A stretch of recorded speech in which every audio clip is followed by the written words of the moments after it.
Então, vamos falar do currículo do professor universitário, sociólogo, diretor do Departamento Intersindical de Estatística e Estudos Socioeconômicos. Seja bem-vindo.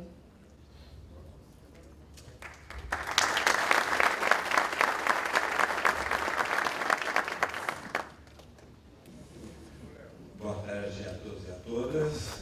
Queria desde já saudar e parabenizar a realização desse 16º Congresso.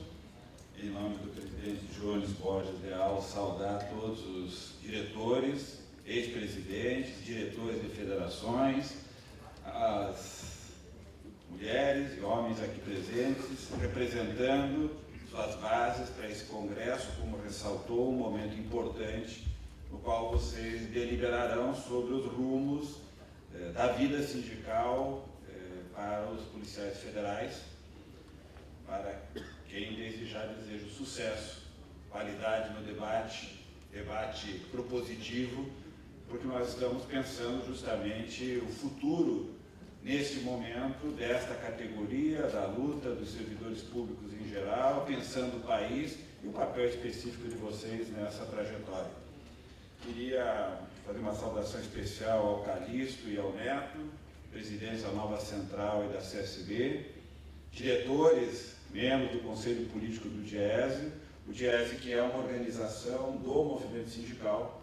Nós somos um órgão de assessoria, de pesquisa e de formação, criado em 1955, portanto, neste ano completamos 60 anos de idade, 60 anos de trabalho contínuo de assessoria ao movimento sindical brasileiro, no setor privado e no setor público. E temos hoje, das entidades de âmbito nacional, as centrais sindicais, 8 centrais sindicais filiadas ao DIESE.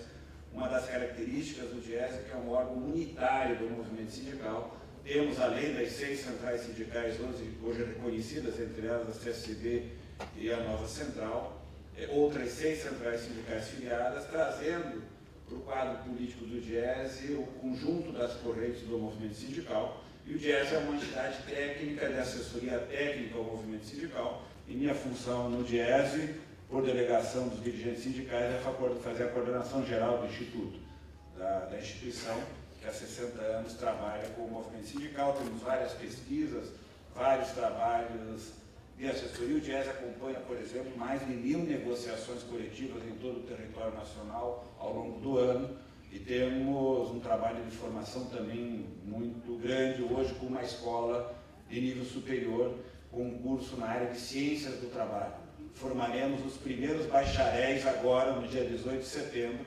São 38 dirigentes sindicais formados num curso de 3 anos na área de ciências do trabalho, um curso especializado para pensar a questão do trabalho. Bom, eu vou tentar, a convite da direção do Congresso, substituir o meu amigo Luiz Carlos Beluso, que não pôde estar aqui, e tentar trazer uma reflexão acerca dos desafios do sindicalismo, trazendo um pouco da história, mas tentando trazer elementos que os ajude a pensar nesse Congresso qual é a trajetória que o movimento sindical, em especial o movimento sindical no setor público, em especial o movimento de vocês, pode ter na trajetória do Brasil e talvez a contribuição brasileira à trajetória do movimento sindical no mundo.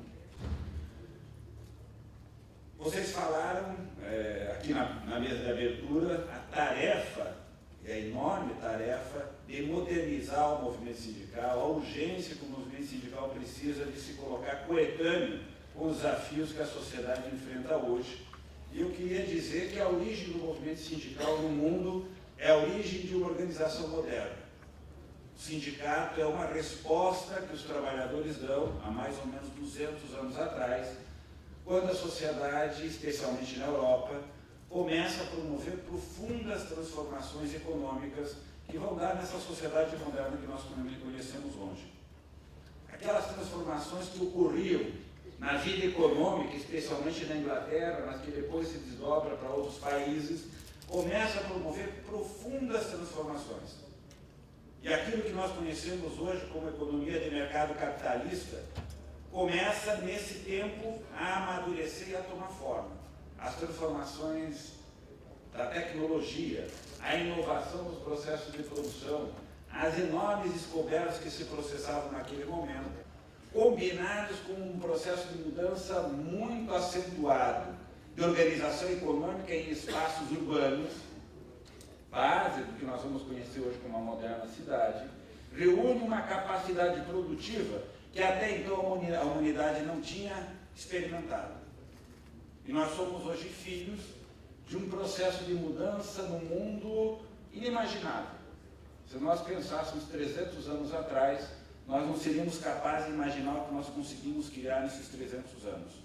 Nesses 300 anos, homens e mulheres fizeram profundas transformações no modo de produzir, a tal ponto que nós nunca fomos capazes de produzir tanta riqueza como produzimos hoje. E a humanidade chegou no momento em que ela é capaz de dizer que tem capacidade econômica de produzir bem-estar e qualidade de vida para 7 bilhões de pessoas que vivem nesse planeta. Portanto, nós inventamos, e nós, estou dizendo humanidade, um jeito de produzir economicamente que nós pudemos sair daquele mundo da necessidade e passamos a ter um mundo de abundância do ponto de vista material que não era pensável há 300 anos atrás. E isso foi feito por um modo de organizar a produção econômica e um modo de colocar os trabalhadores para produzir, que no primeiro momento gerou profundas transformações do homem do campo para a cidade e, ao mesmo tempo, uma reorganização da forma de produzir no espaço urbano que começou a criar sérios conflitos. A velocidade com que nós começamos a produzir como seres humanos, uma potência do ponto de vista econômico, foi combinado com um sistema de organização que produz profundas desigualdades. E nós vivemos 3 séculos na qual nós inventamos um jeito de produzir e, ao mesmo tempo, um jeito de distribuir de forma muito desigual. Se esse sistema mobiliza todos para um processo de produção, ou faz, do ponto de vista distributivo, com um nível de desigualdade que nós nunca tínhamos percebido e realizado no passado. E é respondendo a essas condições da produção e às condições da distribuição do resultado do trabalho que os trabalhadores começam a identificar que ou eles se unem ou eles não darão conta de conseguir fazer com que a distribuição do resultado do seu trabalho seja feita de uma maneira diferente. E o sindicato é, na sua origem, uma resposta filosófica dos trabalhadores e uma resposta ética dos trabalhadores. Filosófica porque eles começam a colocar na origem da sua organização a ideia de que é preciso repartir o resultado do seu trabalho de uma maneira diferente. E ética porque os trabalhadores dizem que é a sua solidariedade entre companheiros, permeando nessa solidariedade a construção da unidade de ação, da união dos trabalhadores, a única força capaz de colocar à sociedade uma outra possibilidade de produzir e de distribuir. E o sindicato é, portanto, na sua origem, um instrumento inovador em uma sociedade que começa a fazer profundas mudanças. Porque o sindicato aparece como uma forma de organização inédita que reúne as pessoas e cria uma representação coletiva de um interesse coletivo. Mais do que a soma entre os trabalhadores, o sindicato é a unidade dos trabalhadores para perseguir alguns objetivos. E os sindicatos passam a expressar o objetivo da busca da igualdade. Porque eles percebiam que, congregados como força de trabalho para produzir, realizavam uma produção econômica fantástica, mas o resultado do seu trabalho era distribuído de uma maneira perversa, extremamente desigual. E começaram a questionar por que isso acontecia, de que maneira que isso acontecia e o que era necessário fazer para transformar esta situação. E há 200, 250 anos, os trabalhadores, como aqui relatado na abertura dessa mesa, lutam para fazer mudanças.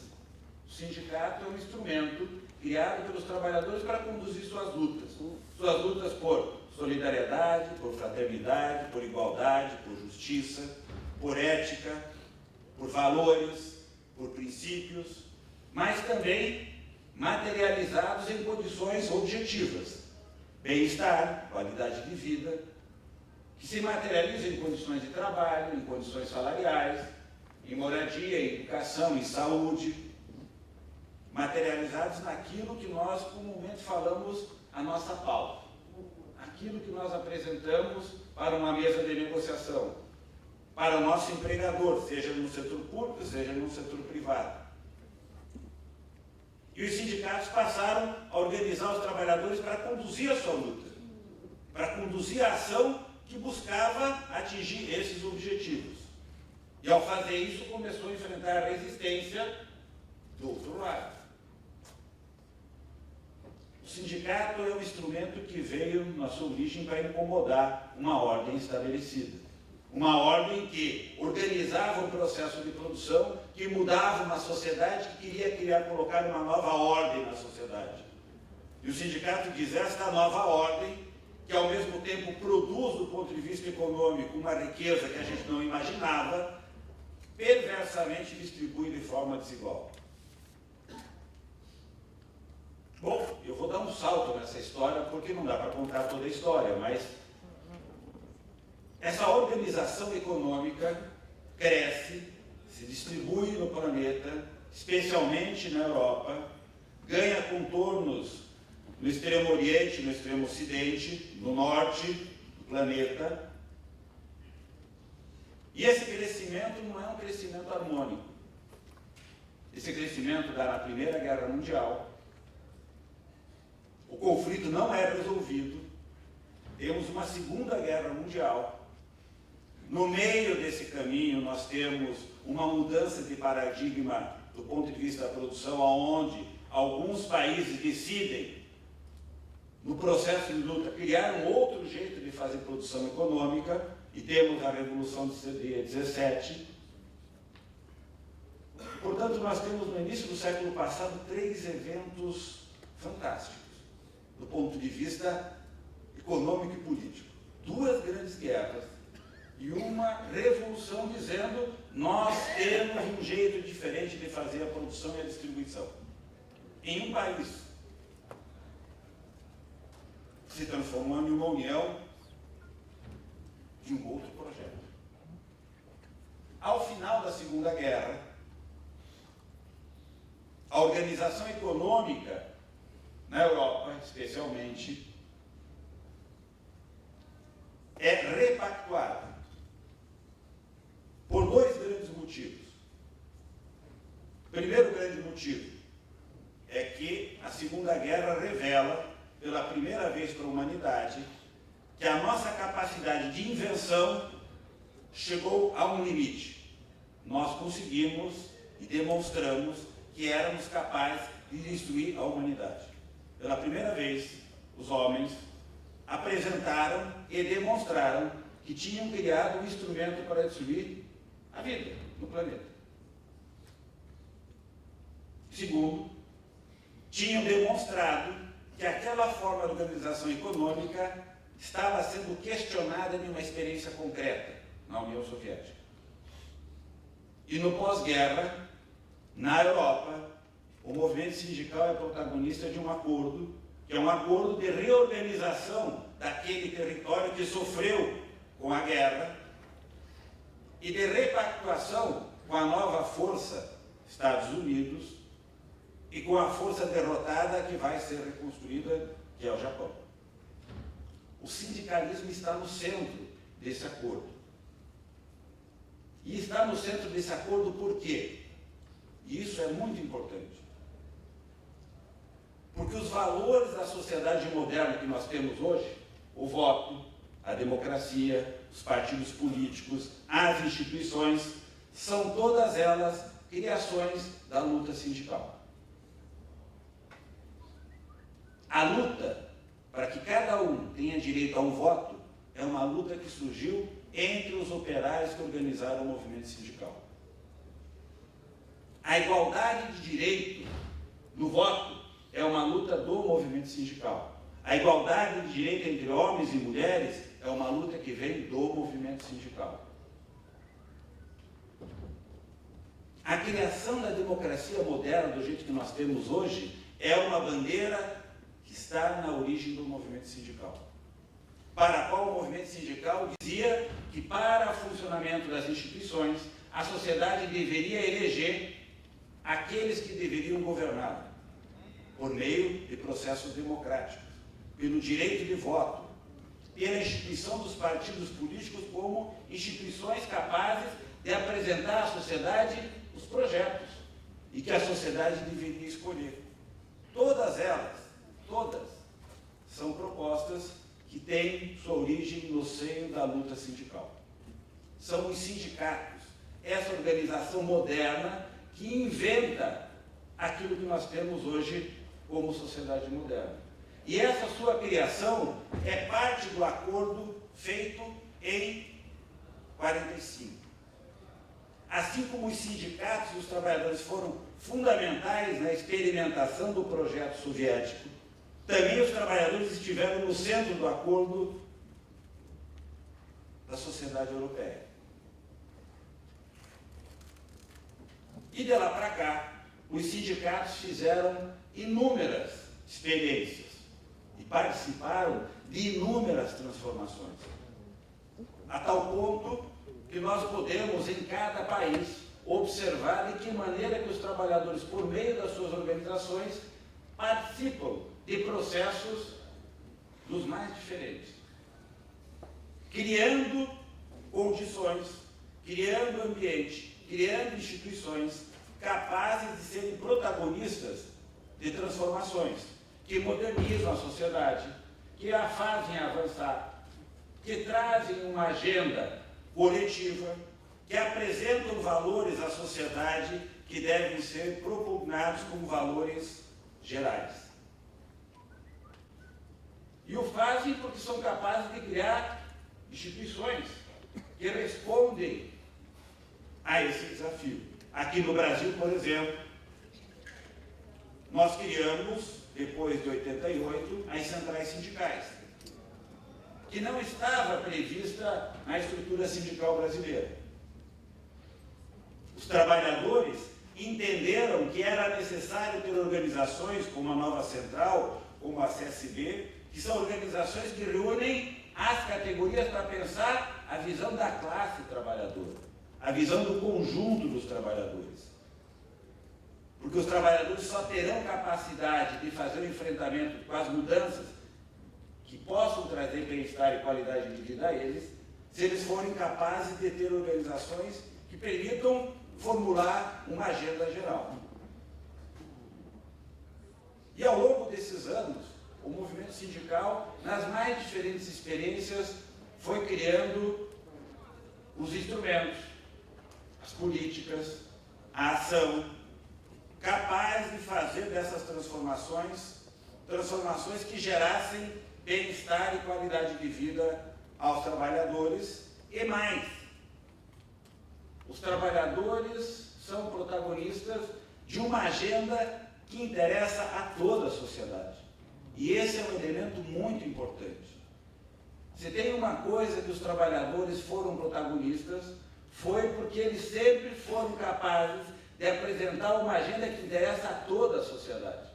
Diferente, muitas vezes, da classe dominante, que apresenta a sua agenda como uma agenda do coletivo, tentando convencer a sociedade que a sua agenda particular é de interesse geral. No geral, os trabalhadores fazem o contrário. Apresentam uma agenda geral que contém a sua agenda específica. E isso é uma mudança política muito importante. Por que eu estou falando isso? Eu estou falando isso porque, no pós-guerra, e a nossa experiência brasileira é uma experiência próxima àquilo que se experimentou na Europa, nos Estados Unidos, Nós nunca fomos um país que deixou de ser capitalista, portanto, toda a nossa organização econômica é de uma sociedade de mercado capitalista e, portanto, a nossa organização sindical tem muita relação com aquilo que os europeus, os americanos, desenvolveram como organização e nós aqui desenvolvemos com brasileiros, os argentinos na Argentina, no Uruguai.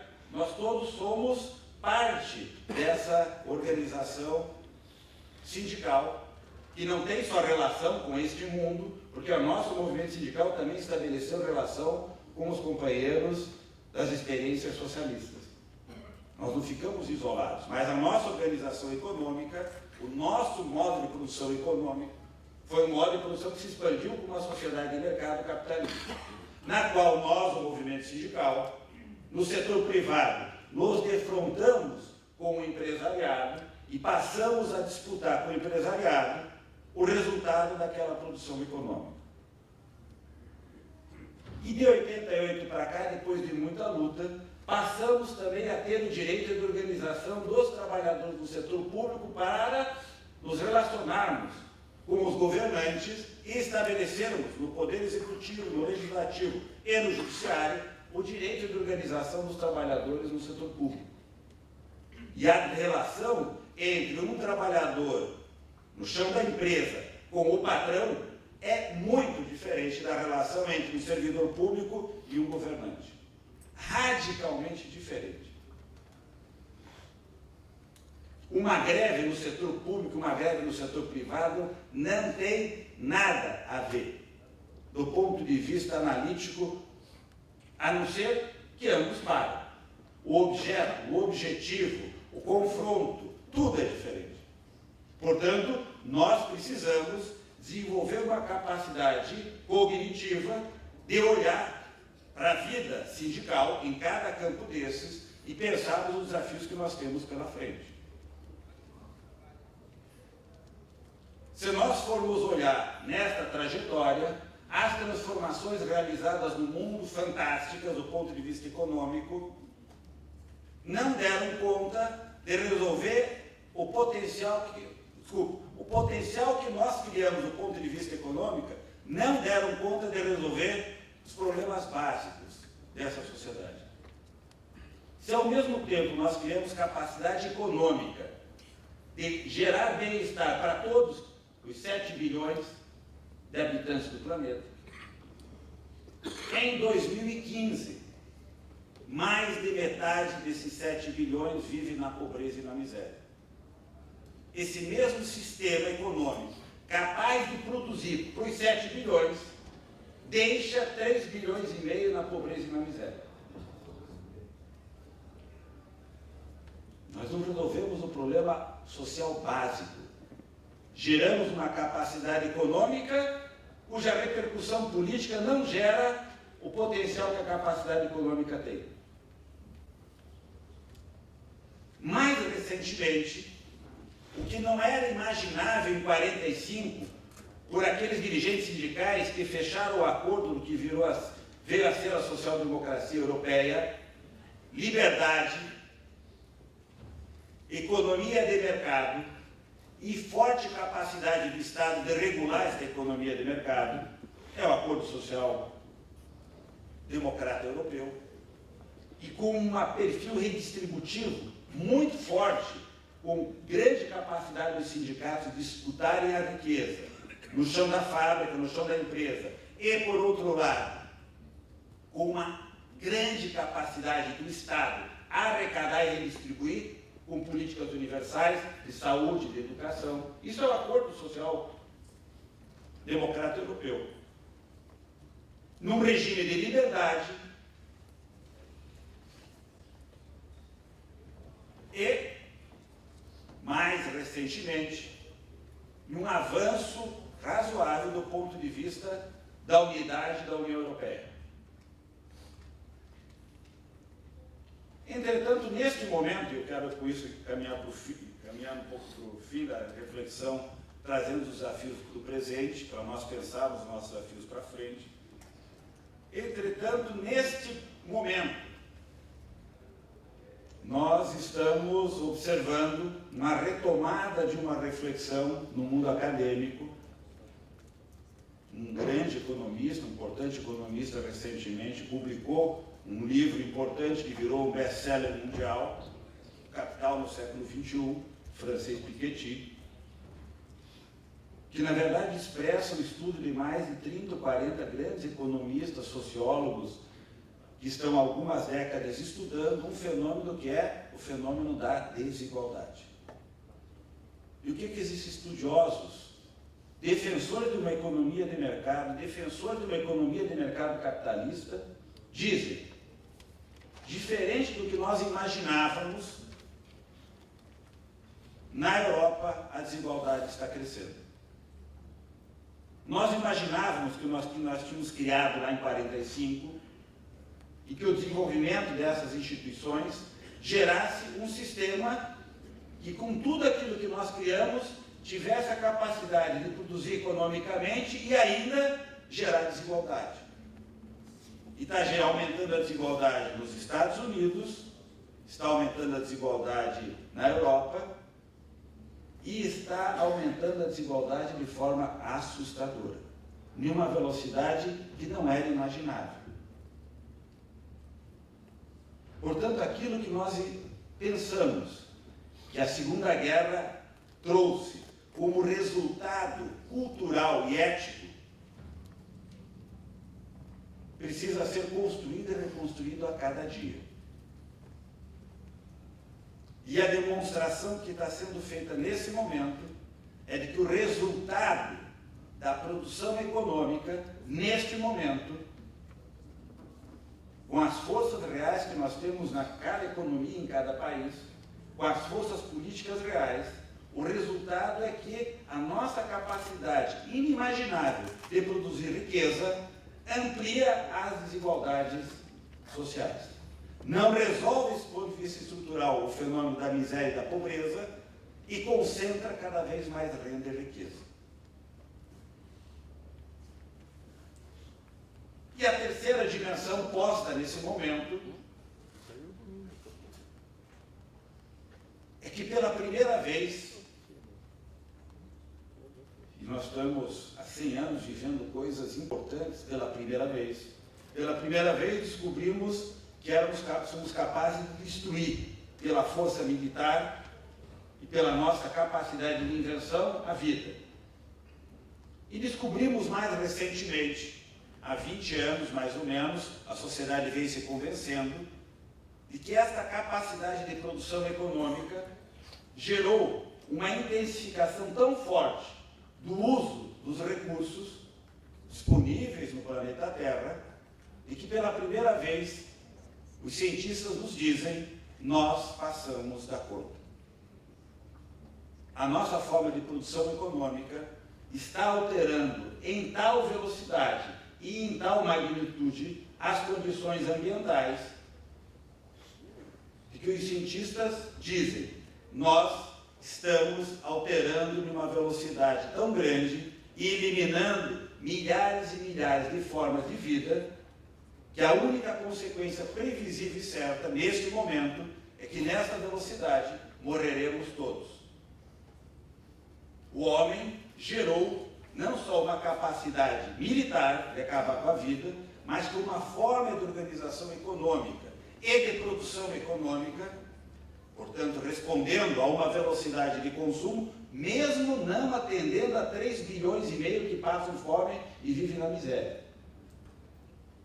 Nós geramos um ambiente no qual a humanidade está eliminando milhares de formas de vida e colocou a sua própria existência em xeque.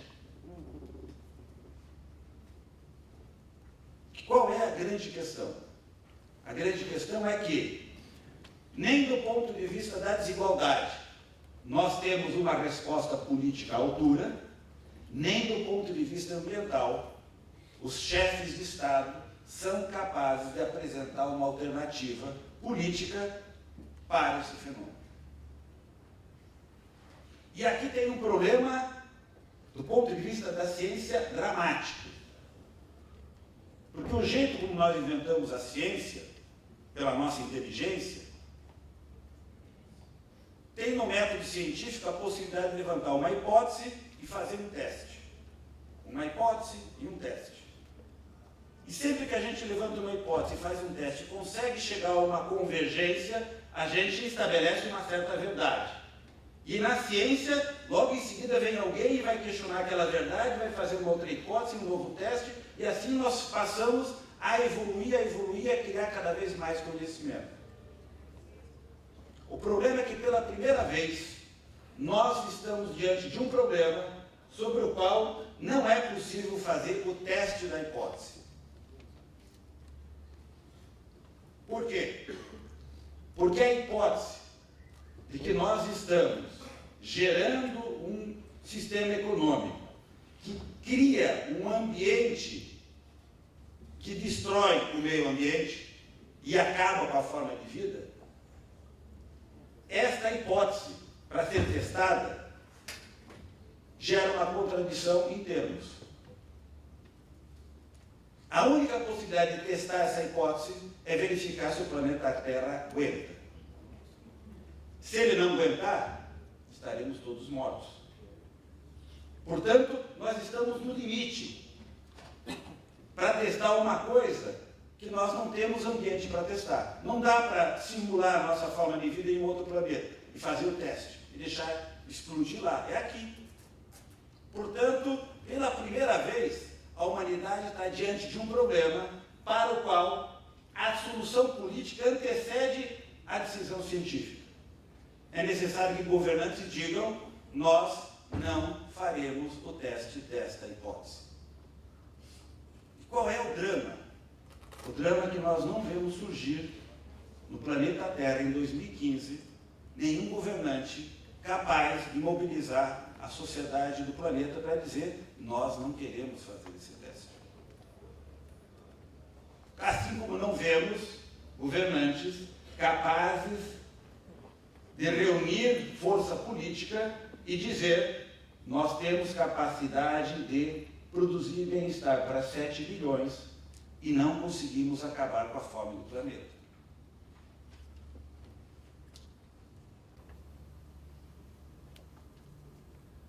Bom, isso é um problemaço.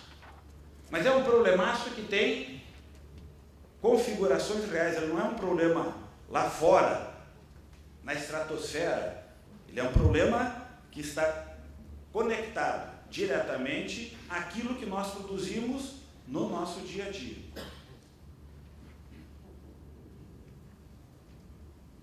E, portanto, que vai exigir de todos nós uma reorganização econômica, política,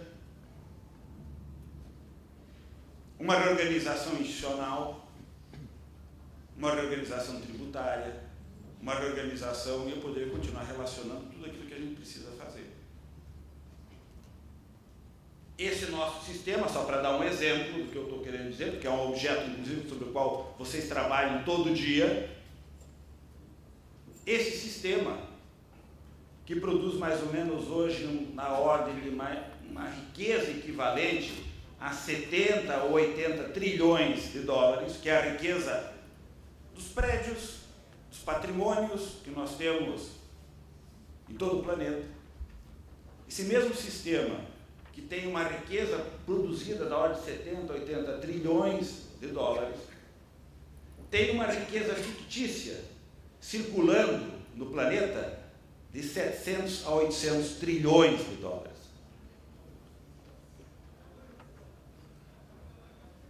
Temos 10 vezes mais riqueza fictícia do que riqueza real, sendo disputada todo dia, fazendo parte dos acordos, dos sistemas, dos fluxos que vocês lutam para combater, para evitar.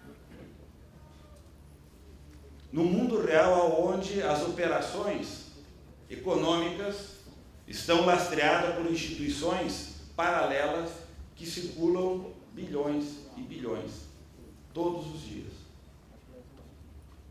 E eu estou falando da economia da produção direta, não estou nem falando da economia paralela da droga, da arma, não estou falando nem disso. Não vou entrar nisso. Estou falando da economia real. Os governantes desses países têm que dar conta de uma economia que se mobiliza com 10 vezes mais capacidade real de produção nessa economia. Bom, com uma diferença muito menor do que essa, de 4 vezes, nós fizemos 2 guerras no planeta.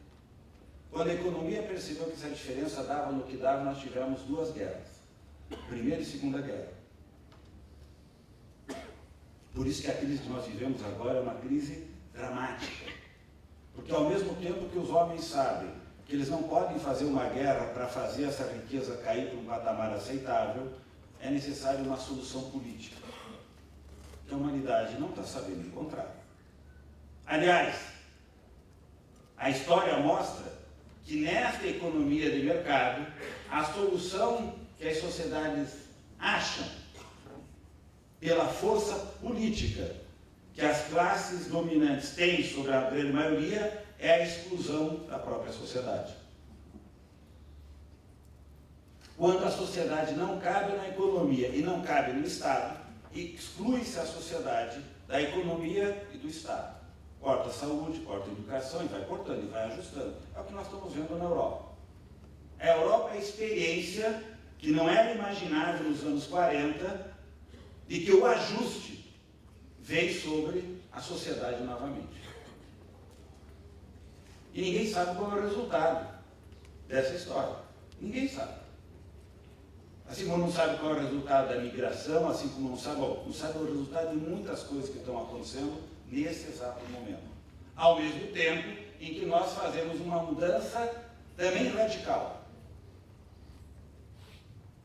Porque vivemos um período onde os países desenvolvidos e nós, países em desenvolvimento, convergimos rapidamente para uma queda inimaginável nessa velocidade da taxa de natalidade. Vocês terem uma ideia, por exemplo, Portugal, em média, uma mulher em idade fértil em Portugal tem 1,2 filhos. Para que uma sociedade fique do mesmo tamanho, toda mulher em idade fértil precisaria ter 2,1 filhos. Eles estão tendo a metade. Ao mesmo tempo, Portugal vive uma das maiores, Portugal e Espanha, saída de jovens. E uma entrada de imigrantes como eles nunca viram. Isso é a Europa.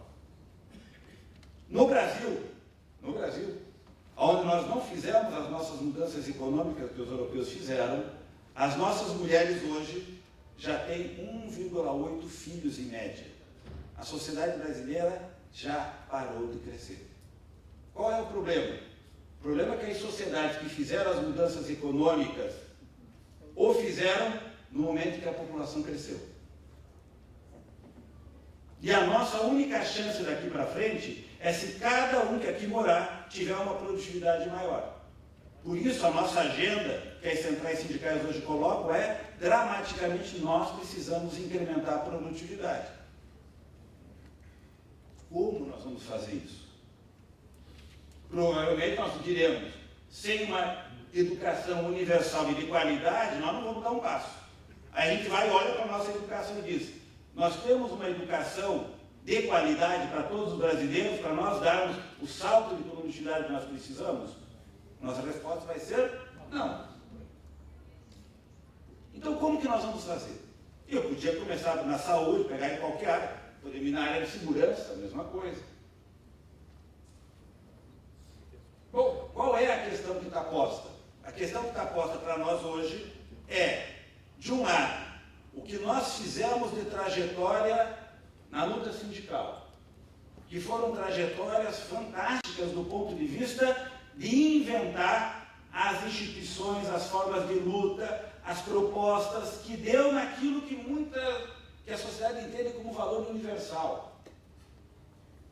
Outro dia eu dizia, eu sempre esqueço de verificar, ou é na Suécia ou é na Suíça, eu não lembro exatamente, um branco que me deu, eu não fui atrás pesquisar, mas é na Suécia ou na Suíça, as mulheres tiveram direito de voto nos anos 70. Não é em 1870, é em 1970. 30, 40 anos atrás, direitos básicos estão sendo conquistados. Aqui no Brasil, direitos básicos nós estamos conquistando agora. Só que nós temos que, ao mesmo tempo, gerar uma capacidade de produção econômica capaz de gerar os recursos para atender tudo aquilo que a gente quer. Vou dar um exemplozinho bem rápido. Outro dia, de um evento em Santa Catarina, discutindo com um congresso como esse, do setor do comércio, um dirigente sindical me disse, mas essa proposta 85-95 está muito ruim. Eu brinquei com ele e disse, olha, faz de conta, vamos fazer uma brincadeira, vamos brincar de faz de conta. Faz de conta que a presidenta Dilma acabou de te ligar e te convidar para ser ministro da Previdência. E ela disse, me apresenta amanhã uma proposta. E você está aqui pedindo para a gente ajuda. Né? E nós vamos te ajudar a montar o orçamento da União. Para você falar com a presidenta. Se você for falar sem conhecer, a presidenta Dilma é brava, ela vai direto no teu pescoço. Então vai lá bem informado. Já que vocês têm o dinheiro, vamos tentar montar uma proposta. Então vamos estruturar aqui o nosso orçamento, o nosso. Esquece o que nós. Se a presidente tivesse te chamado para ser ministro, qual é a proposta orçamentária que você levava para ela? Aí nós começamos a montar o orçamento, juntos. Depois de a gente montar umas 10 linhas do nosso orçamento, uma dirigente levantou e disse, já deu mais de 100%. Eu disse, como? Já deu? Já. Aí fomos somar, tinha dado 155%. Eu disse, mas não dá para apresentar um orçamento assim. Eu disse, não, lógico que não. O que a gente faz? Daí eu disse, mas a gente nem colocou o salário do servidor ainda. Ah, não colocou? Não, não colocou. E o que falta? Segurança, a gente não pensou nada. Bom, nós continuamos a conta, deu 300% no básico. 3 vezes o orçamento que a gente tem. Se você fosse ministro, você ia levar um orçamento 3 vezes maior do que o que a gente tem? Qual é a solução que eles dariam para a gente? Eles, a classe dominante, tira atividade, tira a sociedade desse orçamento. Vocês estão falando em 10% para a educação, faz 5%. Para a segurança, 3%, faz 1%, 0,5%, vai tirando, vai caber. Qual é a nossa proposta? A nossa única proposta é, por um lado, reorganizar esse orçamento e, por outro, a economia crescer para gerar riqueza suficiente para financiar esse orçamento. Mas tem mais uma. Além de melhorar o orçamento, por exemplo, nós podemos gastar menos com a dívida pública. Temos que reorganizar a dívida pública. Aí todo mundo diz, legal, ótimo. Para organizar a dívida pública, você tem que conversar com os donos da dívida pública. Se vocês lembram que os donos da dívida pública colocaram para o presidente Lula, quando candidato, para ele fazer uma carta aos brasileiros, a carta do presidente Lula aos brasileiros nada mais era do que dizer aos detentores da dívida pública, honrarei a dívida brasileira com vocês. Só que a dívida com eles, esse ano, vai custar para o Brasil mais ou menos, dos cofres públicos, 300 bilhões de reais. Os detentores da dívida pública vão levar na veia do nosso orçamento, os 300%, 300 bilhões. 20 mil detentores da dívida pública levam 300 bilhões. Aí a gente reclama do Bolsa Família. O Bolsa Família mobiliza 20 bilhões. 15 vezes menos do que e mobiliza 20 bilhões para 40 milhões de brasileiros. Isso é a desigualdade. Nós não conseguimos alterar a desigualdade do padrão de atendimento distributivo pró-desigualdade do Estado brasileiro. Para fazer aquele orçamento de 300% caber, nós vamos ter que tributar mais os ricos. Vocês sabiam, por exemplo, que no pós-guerra, os ricos americanos pagavam da sua renda 90% de imposto? Um rico americano que ganhava $1 milhão pagava $900 mil de imposto de renda na veia. Vocês sabiam que o Reagan é um presidente eleito por esta elite para desmobilizar esse sistema tributário americano? E ele o faz com seus sucessores, e a tributação dos ricos caiu de 90% para 45%. Eles jogam o tempo todo. E jogam dentro da institucionalidade, dentro das regras. E nós aqui, para fazer esse orçamento crescer para os 300 que os amigos lá de Santa Catarina queriam propor, nós vamos ter que tributar os ricos mais, porque eles pagam muito pouco imposto, ou quase nada. Nós somos um dos poucos países que não paga imposto sobre lucro. Quando nós recebemos o salário no setor privado, nós pagamos impostos. O empresário retira o lucro e não paga imposto. É a nossa regra. Faz parte da nossa institucionalidade. Nós temos que mudar essa regra. Só que para mudar essa regra tem que aprovar uma lei no Congresso. Quem elege os deputados e coloca no Congresso são os que se beneficiam com essa regra. Bom, esse é o jogo. Na democracia, nós temos que fazer as mudanças na regra. E aí eu quero finalizar dizendo, o papel do movimento sindical neste momento é se modernizar para ser uma instituição como foi há 200 anos, capaz de responder aos desafios que estão postos nesse momento. São os desafios, como sempre o movimento sindical respondeu, os desafios da sua categoria, do seu trabalhador, os desafios que vocês têm que responder como policiais federais, como categoria, para que vocês possam ser os melhores profissionais de segurança, e vocês vão ter que negociar com os governantes, e aí isso faz parte da regra do jogo. Mas o movimento sindical sempre foi capaz de também ter uma resposta para a lei. O movimento sindical sempre foi capaz de apresentar para a sociedade propostas gerais. E as propostas gerais têm duas bases importantes. Uma delas é aquilo que vocês, a partir do conhecimento que vocês têm, vocês podem apresentar para a sociedade. E como vocês disseram aqui, vocês são profissionais pagos pela sociedade brasileira para apresentar as melhores propostas de segurança para essa sociedade. E esse é o papel de uma organização sindical, que os reúne para que vocês reúnam capacidade cognitiva de dizer para a sociedade, a nossa experiência nos diz que esta sociedade merece ter este padrão de segurança. E de disputar essas ideias. Não quer dizer que vocês são donos da verdade, mas isso significa apresentar para a sociedade um debate, propostas, ideias, para qualificar a intervenção pública do debate sobre segurança. Isso é um papel que uma instituição sindical de categoria tem na nossa história real. Nós fomos protagonistas quando tivemos a coragem de fazer esse diálogo com a sociedade. E quando nós fazemos esse diálogo, a sociedade apoia essas lutas.